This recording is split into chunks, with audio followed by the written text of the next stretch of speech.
But I was just reading Video Game Chronicles, no official reviews of the hardware or software on launch day. Yeah. Because Nintendo has like embargoed everybody out the wazoo. According to the company spokesperson, Nintendo decided not to send Switch 2 review units to press ahead of launch because important features and updates will only be available via a system update on the day of the console's official release on June 5th. So I did hear about that. By not giving it to reviewers, that means like they don't have time to like look at the thing, put it through its paces, see what it's about, and then have enough time for them to formulate that into words or a video to give their honest opinion on the product.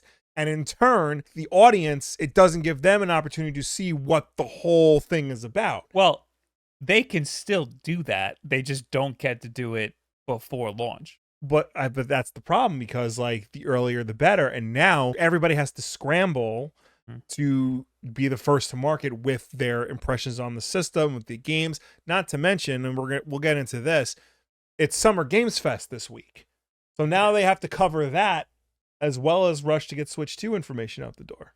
My biggest concern is that the initial impressions will not have the whole story, and that's what people are going to see right out of the gate.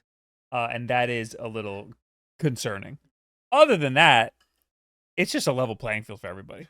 The people who are going to get it on launch day they're buffs anyway. They're the people who are going to be really interested in it anyway. People who are wondering whether or not they want it should definitely wait. There's no reason for them to line up on launch day for it, The problem, again, is just that the initial reviews are not going to paint the whole picture. And a lot of those people who are doing initial reviews might lean more favorable. They haven't gotten to some of the flaws yet, or they're people who are already really excited about it because they were excited enough to get it on launch day. On the other hand, though, I've been on both ends. I've gotten review units, and never from Nintendo, but I've gotten review units, and I've had to have purchased it myself, Yeah. And I'm starting to lean more towards wanting to pay the money for a retail unit, because a lot of times the review unit, sometimes it's broken. It comes fucked up. Sometimes the review unit is better than the retail unit.